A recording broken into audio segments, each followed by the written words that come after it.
warahmatullahi wabarakatuh.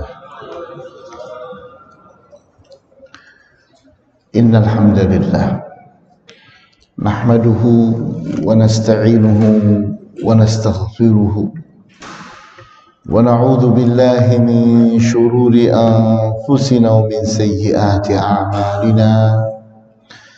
Man yahdihillahu fala mudilla lahu wa man yudlil fala hadiya lahu. Wa ashhadu an la ilaha illallah wahdahu la syarika lahu wa ashhadu anna Muhammadan abduhu wa rasuluhu la nabiyya ba'dah. Nusalli wa nusallim ala rasulina al-amin wa ala alihi wa ashabihi wa man tabi'ahum bi ihsanin ila yaumiddin. Wa ba'd. Ikhwani wa akhwati fid din, a'azzakumullah. Kita masih sedang membahas 3 akar kejahatan hawa nafsu, di mana Al-Imam Ibnul Qayyim Al-Jauziyah di dalam kitab Al-Fawaid jilid 1 halaman 58, beliau berbicara tentang usulul khataya. Usulul khataya itu artinya akar-akar dari kesalahan atau kejahatan. Beliau katakan usulul khataya thalathun. Akar-akar dari kejahatan itu semuanya hanya 3 saja. Sehingga semua kejahatan itu berakar dari sini, berasal dari sini. Yang pertama al-kibru, kesombongan. Wa huwa alladhi asara iblisa ila ma asarahu.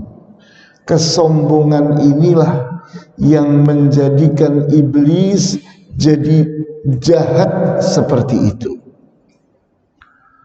Wal hirsu, yang kedua adalah al-hirs. Al-hirs itu adalah gambaran tentang tamak, ambisius, rakus. Wa huwa alladhi akhraja Adama minal jannah. Ketamakan inilah yang mengeluarkan Adam, Nabi Adam, dari surga. Buah-buahan ada banyak di surga, pohon ada banyak di surga. Allah hanya melarang 1 saja, tapi justru yang 1 ini yang dikejar, yang diburu, yang dilarang malah yang ingin diambilnya.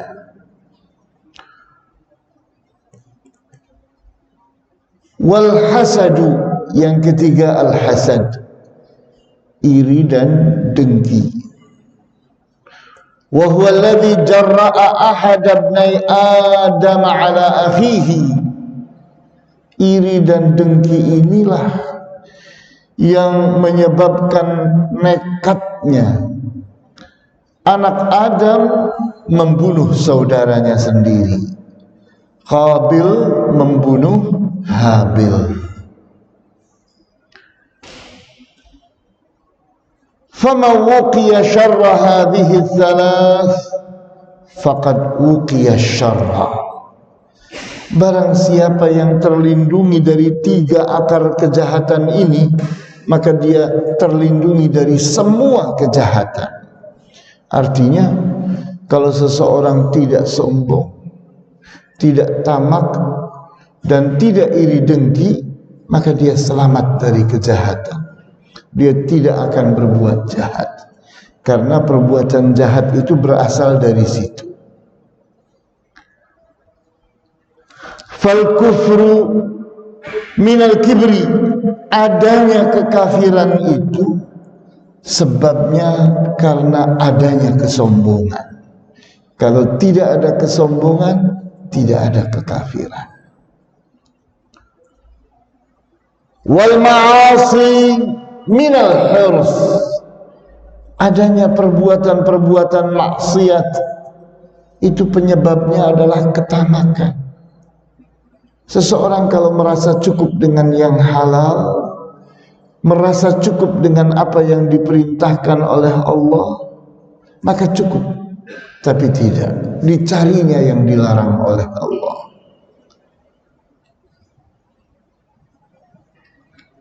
Wal baghyu wadh-dhulmu minal hasad.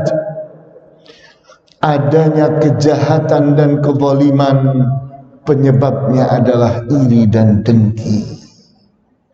Kenapa ada orang sampai membunuh orang lain? Kenapa sampai ada orang memotong-motong tubuh orang lain?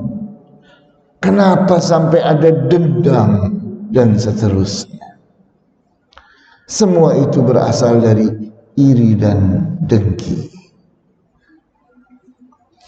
Sehingga inilah kesimpulannya. Al-kibru, kesombongan. Sebab kesombongan inilah maka iblis menjadi jahat dan memicu semua kejahatan di dunia. Kita renungkan, kenapa kok ada kejahatan di mana-mana? Karena iblis itu berhasil menebar kesombongan kemana-mana, sehingga kita melihat bagaimana sombongnya manusia-manusia jahat itu. Kalau tidak karena jahat seseorang, tidak akan jahatnya, sadisnya, kejamnya itu seperti itu tidak akan ada. Sampai membentuk mafia, sampai membentuk konspirasi-konspirasi jahat, sampai membuat rencana-rencana jahat yang berjangka panjang, sampai lahirnya protokolat-protokolat yang dibuat oleh orang-orang Yahudi itu. Itu semua adalah karena kesombongan. Mereka ingin dianggap lebih bangsa terbaik di dunia. Kemudian tamak atau al-hirs. Sebab tamak inilah dikeluarkannya Adam dari surga. Kita akan bilang, kalau begitu jahat ya Nabi Adam. Tidak. Engkau kalau jadi Nabi Adam pada saat itu akan berbuat hal yang sama. Karena di saat seseorang itu tergiur, tergoda oleh gemerlapnya rayuan, tidak kuat. Kita lihat banyak orang yang terjerumus, banyak orang yang terpeleset, banyak orang yang berbuat kesalahan-kesalahan. Itu karena ketamakan itu, merasa tidak cukup. Dan merasa tidak cukup itu adalah umum pada manusia. Mudah sekali untuk bangkit. Sehingga di saat kita mengatakan bahwa kalau saya jadi Nabi Adam, saya tidak akan berbuat seperti itu. Kita uji saja di dunia. Kita lihat bagaimana kita di dunia. Kita ini terpeleset berkali-kali, terjerumus berkali-kali. Satu hal yang sederhana saja. Di saat kita naik mobil, kita lihat, aduh, sepeda motor lagi.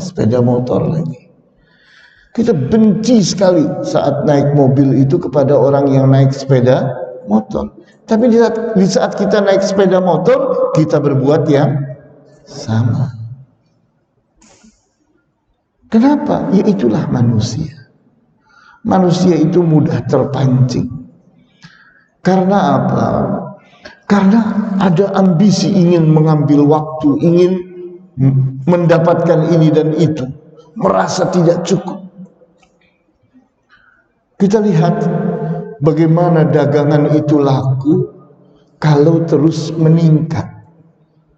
Lahir lagi model baru, lahir lagi model baru. Coba kalau seperti itu terus dari zaman Nabi Adam barang-barang itu, mungkin ketamakan itu tidak parah seperti ini. Tapi orang dagang itu selalu memperdagangkan sesuatu yang kreatif dan inovatif. Sehingga baru saja kita pegang alat, sebentar lagi muncul alat yang lebih canggih lagi.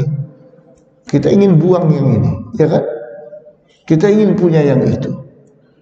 Baru kita memiliki, ada lagi, muncul lagi sesuatu yang lebih baru lagi. Terus. Itulah manusia. Kemudian yang ketiga, al-hasad atau iri dan dengki. Sebab iri dan dengki inilah nekatnya Qabil membunuh Habil. Sebuah kenyataan. Ternyata yang seperti ini berulang-ulang terus terjadi. Kita lihat sulit sekali mempersatukan umat ini. Kenapa? Ini ada iri dan dengki. Kenapa satu kantor saja sulit bersatu? Satu kampung saja sulit bersatu. Satu keluarga saja sulit bersatu. Kita bayangkan itu kenyataan. Bahkan saling iri, saling dengki satu dengan yang lain. Ini kenyataan hidup. Oleh karena itu kewajiban kita adalah berjihad terhadap hawa nafsu kita. Di mana antum akan mengatakan, Ustaz, mana ada ayat Al-Quran yang berbicara tentang jihad yang bukan perang? Ada atau tidak ayat yang berbicara tentang jihad yang bukan perang? Ada? Ada atau tidak? Ada? Kok diam sih? Ada kawan. Surat Al-Ankabut ayat 69. Gampang banget kebalik-balikin. 69. Menghafalkannya tidak sulit. Surat apa tadi? Al-Ankabut ayat 69. Surat Al-Ankabut ayat 69 ini turunnya di Mekah. Sebelum ada perang Badar, sebelum ada hijrah. Di mana dikatakan walladzina jahadu fina lanahdiyannahum subulana.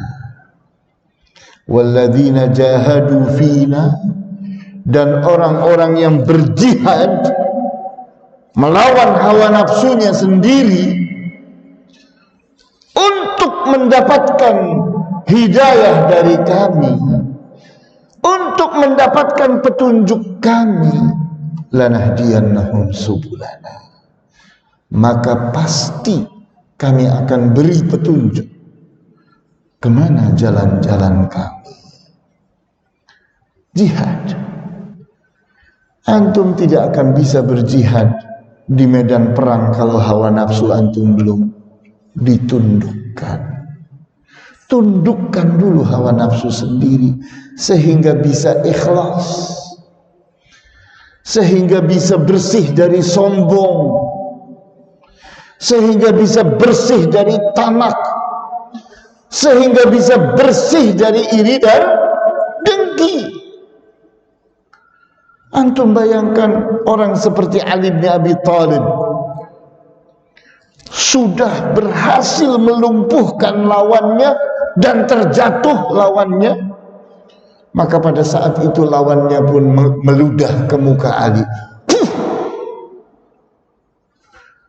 Maka Ali pun memanggil kawannya, kemari, bunuh dia.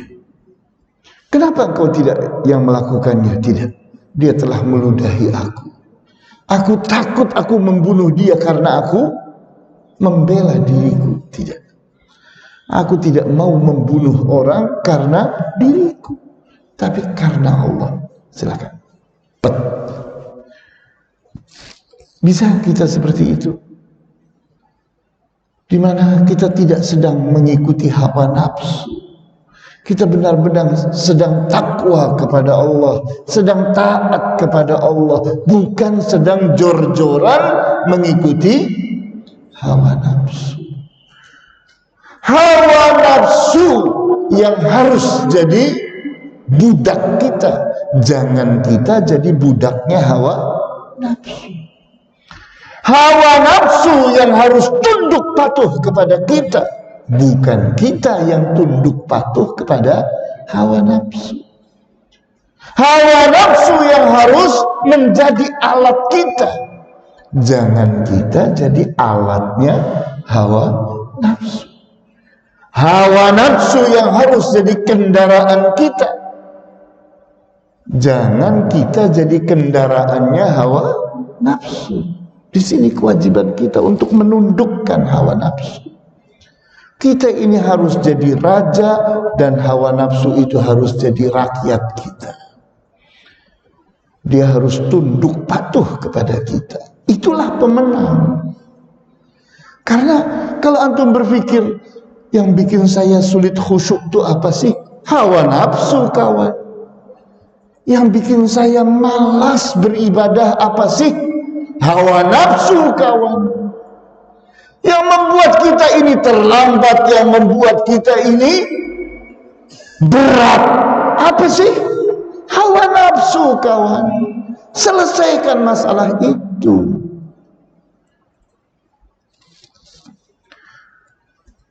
Kemudian kita melihat, kalau begitu pohon kejahatan itu, kita gambar pohon kejahatan, kemudian kita gambar akarnya. Ternyata akarnya itu ada 3. Kekafiran akarnya adalah kesombongan.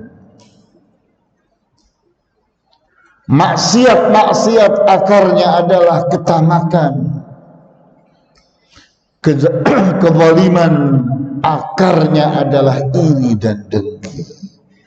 Sehingga kita mudah untuk berpikir, tidak sulit untuk berpikir. Kalau kita ingin menyelesaikan masalah, maka kita sudah bisa mengurutnya.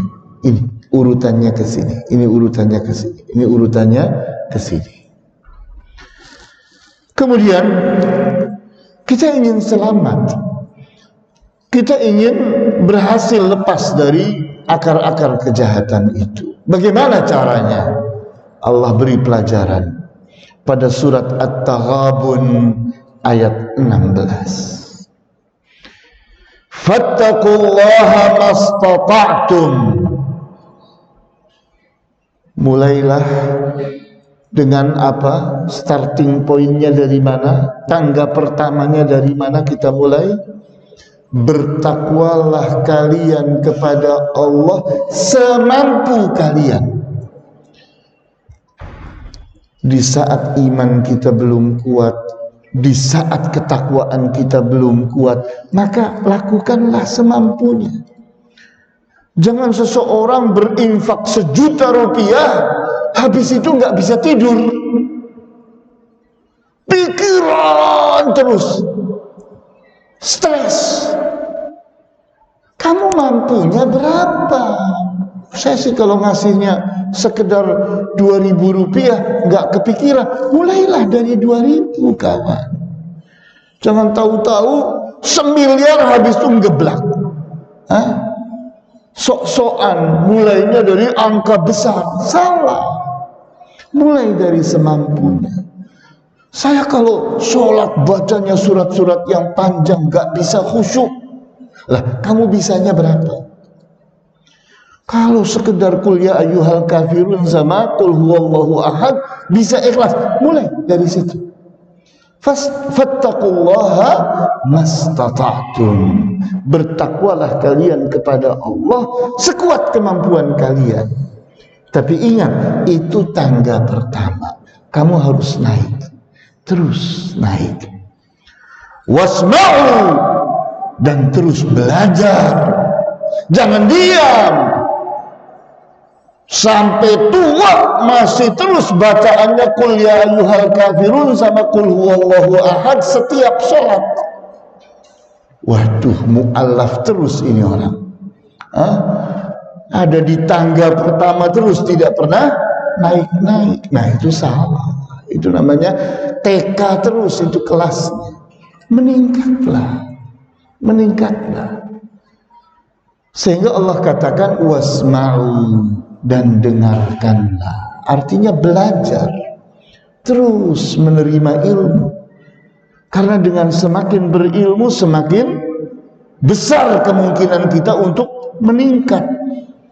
Semakin banyak yang bisa kita amalkan, semakin kuat ketakwaan kita, semakin kuat iman kita.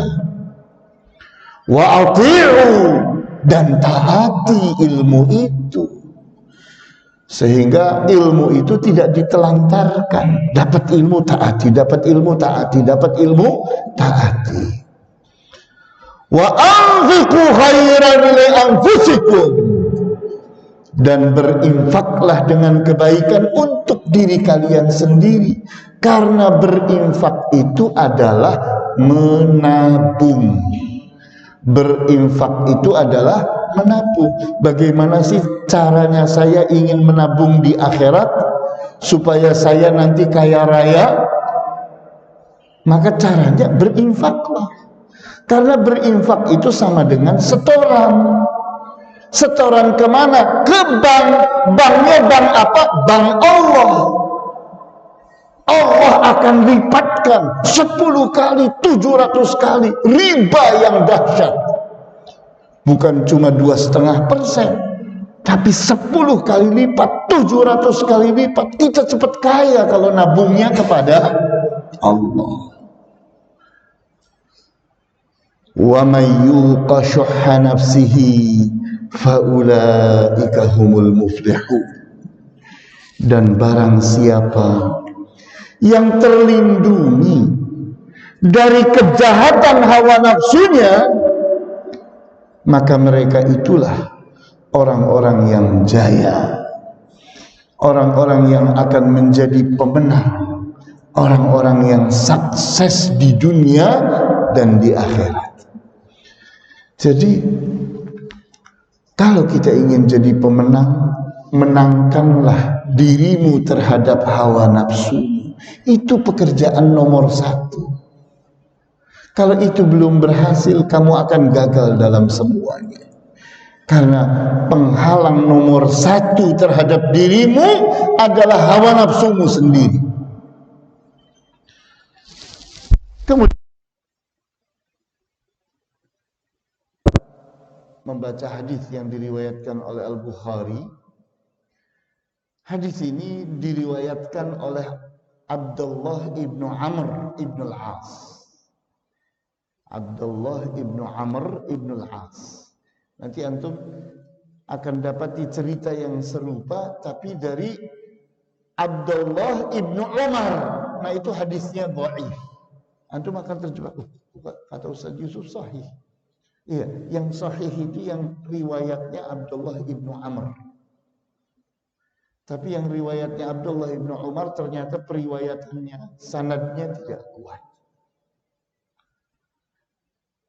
Diceritakan bahwa Rasulullah SAW suatu saat di masjid mengingatkan, ingat, sebentar lagi akan masuk seseorang yang nantinya akan masuk ke dalam surga tanpa dihisab, tanpa diadab. Maka masuklah seorang lelaki yang tidak terkenal, sahabat yang tidak terkenal. masuk dalam keadaan bercucur-cucur air wudhu.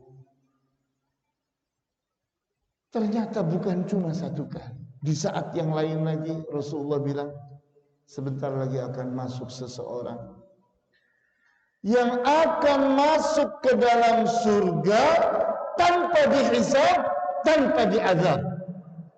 Ternyata orang itu lagi. Sehingga Abdullah ibnu Amr ibnu al-As sebagai seorang pemuda yang rajin belajar mengatakan kepada orang ini, dikuntitinya orang ini saat pulang, katanya, kawan, boleh nggak aku ingin tidur, ingin tinggal di rumahmu 3 hari 3 malam. Silahkan. Maka Abdullah ibnu Amr ibnu al-As pun tinggal di rumah orang itu 3 hari 3 malam. Maka diperhatikannya, di siang hari Abdullah ibnu Amr ibnu al-As itu puasa, orang itu tidak puasa, tidak puasa sunnah. Di malam hari Abdullah ibnu Amr ibnu al-As salat tahajud, orang itu tidur nyenyak. Loh, apa ini? Berarti kehebatan orang ini bukan karena salat tahajud, bukan karena puasa sunnah. Apa penyebabnya ini? Maka terus diikuti 3 hari 3 malam. Apa sih kelebihan orang ini? Ternyata biasa-biasa saja. Maka setelah genap 3 hari 3 malam itu sudah dilalui, Abdullah ibn Amr ibn al-As pun ingin pamit. Dah selesai. Katanya, 3 hari 3 malam yang aku minta itu sudah selesai dan aku ingin pulang. Silahkan, kata orang itu. Baiklah, aku ingin bertanya kepada engkau. Rasulullah SAW mengatakan bahwa engkau itu akan masuk ke dalam surga tanpa dihisab, tanpa diazab. Apa amalanmu? Klub orang itu tertunduk malu. Kemudian tidak ada jawaban. Maka berlalulah Abdullah ibnu Amr ibnu al-As. Katanya, kalau begitu aku ingin pergi. Falamma wallaitu, pada saat aku sudah mulai berpaling untuk pulang, da'ani, dia memanggil aku. Faqala ma huwa illa ma ra'aita. Aku ini tidak lain seperti yang engkau lihat. Ghaira anni la ajidu fi nafsi li ahadin minal muslimina ghishan. Hanya saja aku ini adalah orang yang tidak mendapatkan di dalam diriku tipu daya terhadap muslimin. Tidak pernah berpikir ingin bohongi muslimin, tidak ingin mengakali muslimin, membohongi muslimin, menzalimi muslimin, tidak terpikir pada aku sama sekali. Wala ahsadu ahadan ala khairin a'tahu Allahu iyyah. Dan aku tidak iri dan dengki terhadap kebaikan apapun yang Allah berikan kepada siapapun dari muslimin. Faqala Abdullah, maka berkatalah Abdullah, hadhihi allati balagat bik. Ini dia yang menyebabkan engkau itu bisa sampai kepada posisi itu. Bisa masuk ke surga tanpa dihisab, tanpa diazab. Karena adanya sholat tahajud, adanya puasa sunnah untuk membersihkan jiwa. Dan engkau tanpa itu bisa sebersih ini. Wahyallati la tutaq. Dan inilah yang orang lain tidak mampu. Jadi kita lihat di sini, sederhana sekali masalahnya. Mudah sekali bersihkan jiwa. Bersihkan jiwa. Karena semua ibadah ini, semua amal soleh ini, tujuan akhirnya adalah bersihnya jiwa. Kemudian kita pun mempelajari istilah syuh yang terulang-ulang di dalam Al-Quran, terulang-ulang di dalam hadis. Kata syuh, kata syuh itu maknanya adalah kejahatan hawa nafsu. Harus kita bersihkan supaya hawa nafsu kita itu bersih dari syuh. Jadi kita menganggap bahwa di dalam hawa nafsu itu ada virus, namanya syuh. Bersihkan, buang syuh itu dari dalam hawa nafsu kita. Maka kita perhatikan di sini dari Jabir ibn Abdullah radhiyallahu anhu bahwa Rasulullah SAW bersabda, ittaqul zulma fa inna zulma zulumatu yawmal qiyamati. Waspadalah kalian dari kezaliman, karena kezaliman itu akan jadi kegelapan di hari kiamat nanti. Jadi antum bayangkan, kalau di dunia ini kita zalim, nanti di akhirat kita buta, gelap, tidak bisa melihat. Kenapa? Karena mata kita di dunia tidak dipakai untuk melihat. Kenapa engkau zalim terhadap saudaramu sendiri? Kenapa engkau zalim terhadap orang yang baik terhadapmu? Kenapa engkau tutup mata terhadap orang yang benar? Engkau salahkan yang benar, engkau benarkan yang salah. Engkau anggap baik sesuatu yang buruk, engkau anggap buruk sesuatu yang baik. Engkau anggap manfaat sesuatu yang berbahaya, engkau anggap bahaya sesuatu yang bermanfaat. Zalim sekali engkau ini. Matamu engkau butakan di dunia, di akhirat pun Allah butakan mata itu, mata yang zalim. Wattaqus syuhha fa inna syuhha ahlaka man kana qablakum hamalahum ala an safaku dima'ahum wastahallu maharimahum. Dan waspadalah kalian dari syuh,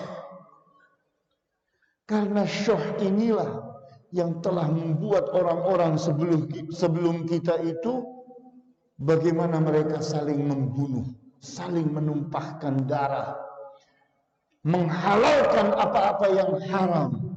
Kenapa? Adanya syuh di dalam hawa nafsu. Maka buang itu. Kita akan mampu berpikir jernih. Di saat hawa nafsu kita itu jernih, dia akan bisa berkolaborasi dengan fitrah. Fitrah itu bahasa Indonesianya apa ya? Lupa lagi. Fitrah itu bahasa Indonesianya nurani. Nurani. Fitrah itu bahasa Indonesianya apa? Nurani. Berpikirlah dengan nurani, kita akan mampu berpikir jernih. Kapan hawa nafsu itu bisa bersinergi, bisa berkolaborasi dengan nurani? Kalau hawa nafsu itu telah bersih dari syuh. Maka ini tugas kita. Buang syuh, maka hawa nafsu kita akan bisa kerjasama dengan nurani kita. Kenapa kok nurani kita selalu kalah? Sehingga kita tidak mudah berkasih sayang, tidak mudah berbelas kasih, tidak mudah memiliki kemanusiaan. Kenapa kita ini kejam, sadis? Jawabnya karena syuh di dalam hawa nafsumu itu.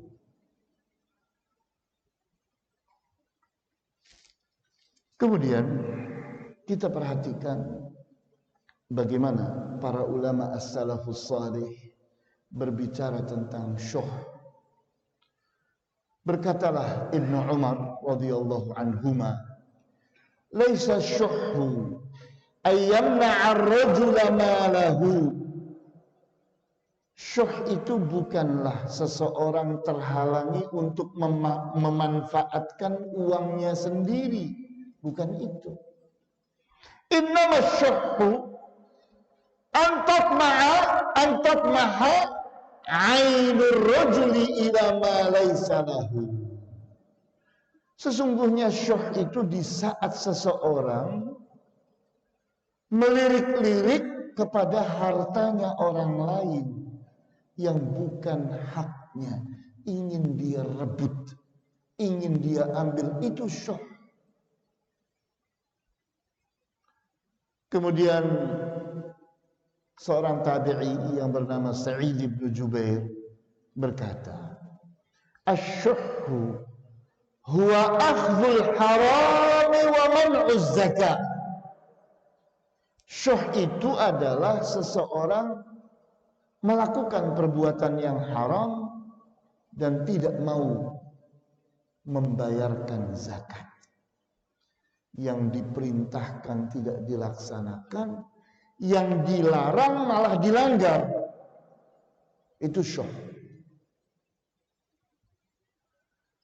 Kemudian perkataan para ulama as-salafus salih lainnya, mereka katakan asy-syuhhu huwal hirsu syadidul ladzi yahmiluhu 'ala irtikabil maharim. Syuh itu adalah ketamakan, ambisi yang begitu kuat yang membuat seseorang itu melakukan perbuatan yang haram. Itulah syuh. Jadi tergambar oleh kita sekarang, oh ini syuh. Ini yang menghalangi kita jadi baik, yang menghalangi kita jadi saleh. Ini syuh ini. Maka syuh inilah yang menjadi tugas kita untuk membersihkan diri kita dari syuh itu. Kemudian berikutnya seorang tabi'i yang bernama Ibnu Zaid rahimahullah, beliau berkata, Man lam yakhud syai'an nahahu Allahu anhu wa lam yad'uhu syuhhu ila an yamna'a syai'an min syai'in amarahu Allahu bihi faqad waqahu syuhha nafsihi. Barang siapa yang belum melakukan suatu perbuatan yang dilarang oleh Allah dan belum terpanggil oleh syuh untuk melakukan sesuatu yang diperintahkan oleh Allah, untuk melakukan sesuatu yang dilarang oleh Allah, maka orang itulah yang telah terlindungi hawa nafsunya dari syuh. Jadi fenomena syuh itu di saat seseorang tidak terbetik pikiran ingin melakukan yang haram, nah ini dia selamat. Kemudian dia pun di saat tergoda untuk melakukan sesuatu yang dilarang oleh Allah Subhanahu wa taala, dia pun tidak mau melakukannya. Maka orang yang selalu terjaga sehingga selalu tersadarkan di saat ada godaan hawa nafsu, ingin berbuat sesuatu yang haram, ingin melanggar sesuatu yang dilarang, ingin meninggalkan sesuatu yang diperintahkan, maka dia tersadarkan dan tidak mau mengikutinya. Itulah orang yang terlindungi dari syuh. Kemudian kita pun bertanya sekarang, Kalau begitu, pangkal dari itu semua apa? Yang membuat kita ini tergiur untuk berbuat dosa, berbuat maksiat, itu apa sih? Nah, ini kita perhatikan riwayat dari Al-Baihaqi, di mana sanadnya dari Al-Baihaqi itu sampai kepada seorang tabi'i yang bernama Al-Hasan Al-Basri. Di saat dirafa' hadis ini kepada Rasulullah SAW jadi hadis yang mursal, tidak sampai kepada sahabat, hanya sampai kepada tabi'i yang bernama Al-Hasan Al-Basri. Tapi secara makna hadis ini benar, hadis ini bisa diterima. Maka ini dijadikan kunci oleh para ulama, dijadikan kunci. Bukan sesuatu yang kita pegangi sebagai dalil, tapi kunci untuk memahami dalil. Di mana dikatakan di sini, hubbud dunya ra'su kulli khati'atin. Cinta kepada dunia adalah pangkal dari semua kejahatan, pangkal dari semua kesalahan. Jadi kita bayangkan, kalau kita tidak mencintai dunia, kita tidak berbuat maksiat. Kenapa saya sampai bohong? Karena cinta kepada dunia. Kenapa saya sampai berbuat meninggalkan sholat? Karena cinta kepada dunia. Kenapa saya kok sampai berebut? Karena cinta kepada dunia. Kenapa sih saya sampai tamak? Karena cinta kepada dunia. Jadi setiap diri berpikir tentang dirinya sendiri. Kenapa saya berbuat jahat? Kenapa saya berbuat maksiat? Kenapa saya berbuat dosa? Ternyata kita tarik garis, semua kembali kepada cinta kepada dunia. Dunia ini tidak layak dicintai. Dunia ini dibutuhkan, diperlukan, tapi jangan dicintai. Tidak perlu kita mencintai dunia. Sehingga para ulama pun memberikan resep, memberikan kiat, memberikan tips bagaimana caranya kita memperlakukan dunia. Yang pertama, perlakukan dunia ini seperti ludah. Perlakukanlah dunia ini seperti ludah. Kita semua membutuhkan ludah, ya kan? Antum perlu ludah atau tidak? Perlu kan? Tapi ada atau tidak di antara kita yang mencintai ludah? Kalau sudah meludah, dicari lagi. Ada? Ada? Ini tips yang sangat bagus. Jadi dunia ini kita perlakukan seperti apa? Seperti apa, kawan? Ludah. Ludah itu kita butuhkan. Ludah itu kita perlukan. Tapi kalau sudah kita buang, sudah kita tidak pernah memikirkannya lagi. Karena memang dasarnya kita tidak mencintai ludah. Memerlukannya, ya. Membutuhkannya, ya.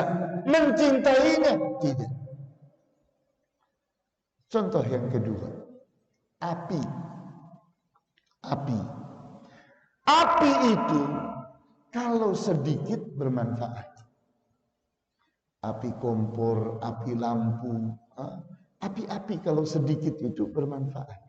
Tapi kalau banyak merusak, membakar, ya atau tidak? Sehingga kita ini cukuplah sedikit dengan dunia ini, jangan berbanyak-banyak. Memangnya antum kalau lagi makan sesuatu sampai sekarung sekali makan? Hah? Makan kan paling sepiring, paling banyak 2 piring, iya atau tidak?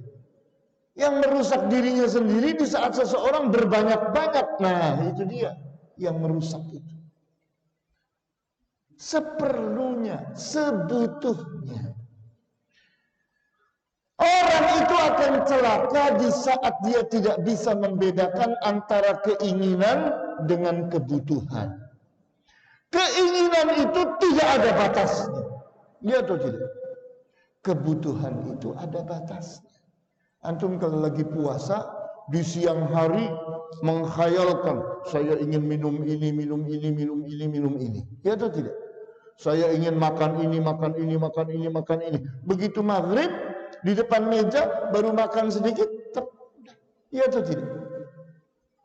Memangnya semeja makan antum mau makan?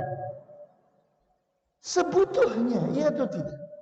Itulah manusia. Keinginan ada banyak, tapi kebutuhan ada sedikit. Seseorang berkhayal ingin punya pesawat terbang, ingin punya lapangan terbang, ingin punya pulau. Iya, ada yang berpikir kayak begitu. Ada. Ada. Ngapain? Ya naik aja pesawat terbang.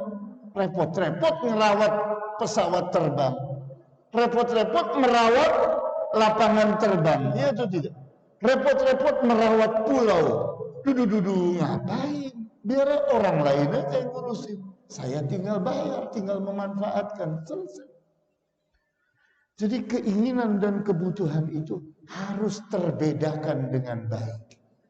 Orang bodoh itu di saat semua hal dijadikan kebutuhan, semua keinginannya harus dituruti.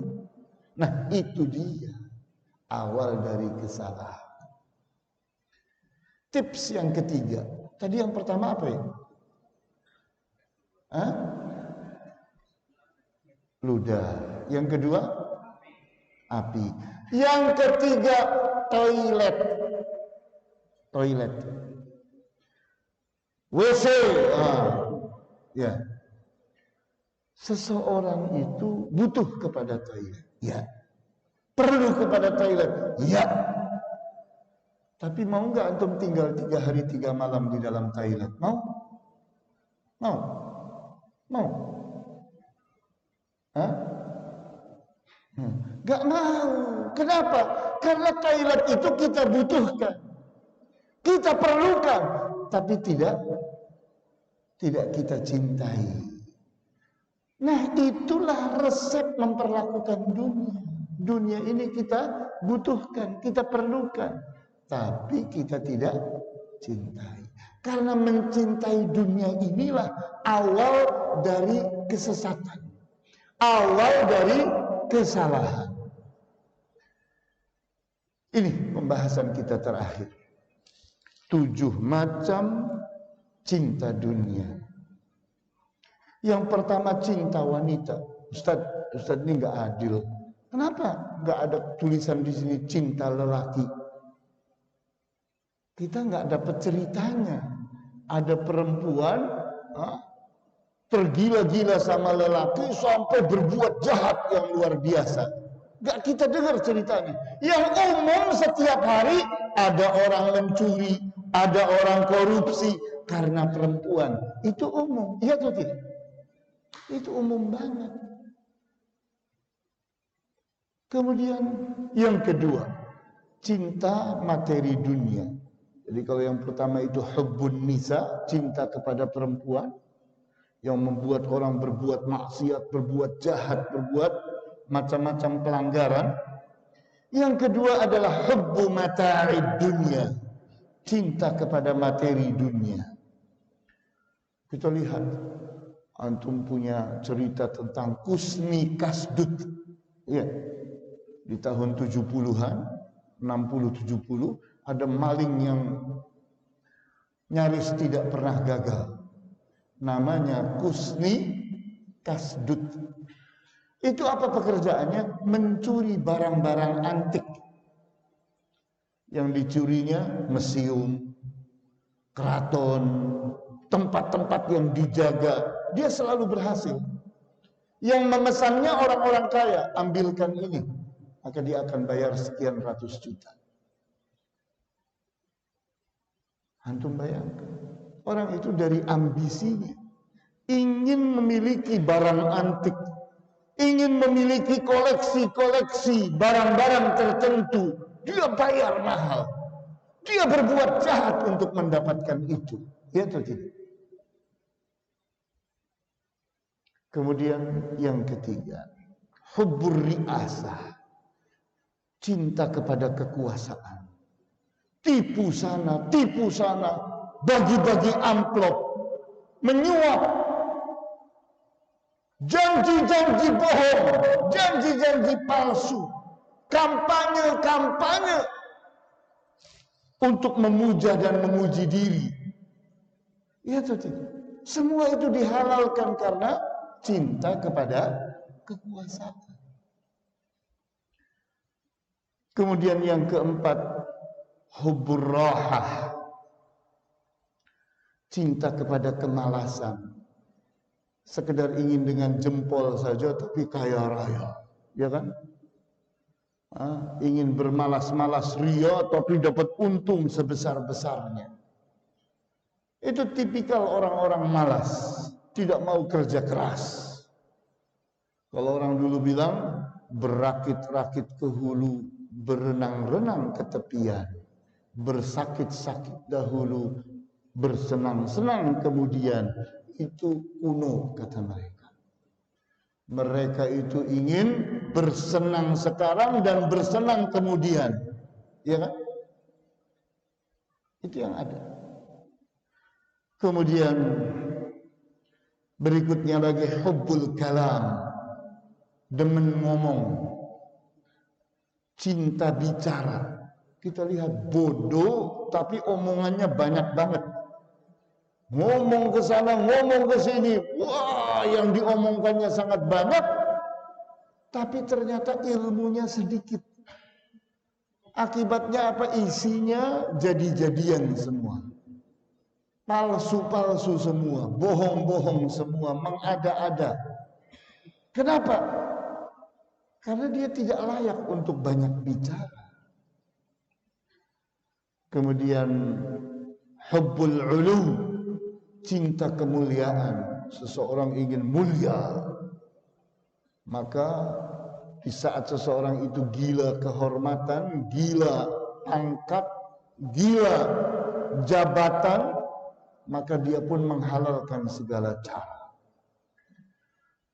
Di antara yang sedih itu, seseorang akan marah kalau tidak dipanggil Pak Haji, marah kalau tidak dipanggil Bu Haji, marah kalau tidak diumumkan. Dia maunya kalau saat berkurban itu diumumkan. Yani Pak Ahmad seekor sapi, Ibu Laila seekor kambing. Nah itu senang sekali itu dia. Senang sekali kalau diumumkan seperti itu. Kemudian yang ketujuh, hubbul ghina, cinta kekayaan, ingin menumpuk-numpuk harta. Ini umum sekali. Habis itu kalau sudah dia miliki, untuk apa? Antum bayangkan rumah mewah besar. Kalau kita tanya orangnya, Pak, ini rumah sebesar ini, Bapak sepanjang tahun sampai umur segini, bagian mana saja yang Bapak selalu ada di sana? Ya paling saya di sini, katanya, di ruang tamu, di ruang makan, sama kamar, katanya. Lah terus ke atas nggak kuat kakinya, katanya. Jadi bisa jadi 2/3, 3/4 rumahnya tidak tersentuh oleh dia. Pusaran dia itu terbatas sekali, selebihnya tidak terpakai. Apa enggak dosa kayak gitu? Iya atau tidak? Kalau kita mau melebihkan rumah kita, lebihkan untuk tamu. Sehingga kalau ada tamu datang, ada tempatnya. Tapi kalau ternyata kita melebihkan sesuatu yang tidak pernah bermanfaat, sepanjang bangunan itu ada, lah apa manfaatnya? Mobil sampai ada 9, lah untuk apa 9? Berlebih-lebihan. Nah ini, jadi kita lihat di sini bahwa pelajaran kita pada hari ini, kita berbicara tentang 3 akar kejahatan hawa nafsu. Dari sinilah kita membersihkan hawa nafsu kita. Baiklah, kita lanjutkan dengan dialog. Silahkan.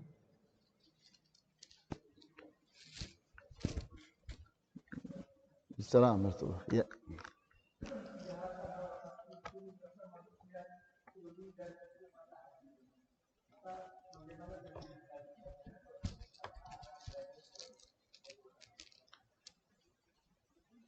Kita lihat patah hati itu saudaranya putus asa, ya kan? Dimana patah hati itu seseorang berangan-angan ingin dapat fulanah, dapat seorang perempuan, ternyata nggak dapat, ya atau tidak? Terus berikutnya apa gejala yang timbul? Dia stres, dia pun merusak, dia pun melakukan hal-hal yang kadang-kadang membahayakan, sampai sewa dukun dan sebagainya untuk mencelakakan perempuan itu atau memperlakukan buruk terhadap orang yang dianggap merebut dan seterusnya. Ini adalah perbuatan orang yang patah hati. Nah, sesungguhnya dia itu saudaranya orang yang putus asa. Emangnya perempuan di dunia ini cuma fulana? Emangnya kecantikan dia itu bakal berumur 10 tahun? Bakal berumur 20 tahun? Kalau kita kawini dia, kita akan menjerit-jerit. Tahu bulat, ya kan? Nggak tahu tuh, tahu bulat, ya. Ya kan? Namanya perempuan kecantikannya paling berapa sih? Bisa 5 tahun saja udah hebat, ya atau tidak? Di saat belum menikah, dia rajin merawat dirinya. Setelah menikah, ngapain? Dia enak-enak bersama kita. Bulat hasilnya, ya kan? Hilang kecantikannya. Apa yang tadinya kita mimpikan, kita khayalkan, itu umurnya cuma sebentar. Oh enggak, istri saya enggak gitu, ya kan? Jangan bohong. Kita lihat kenyataannya itu.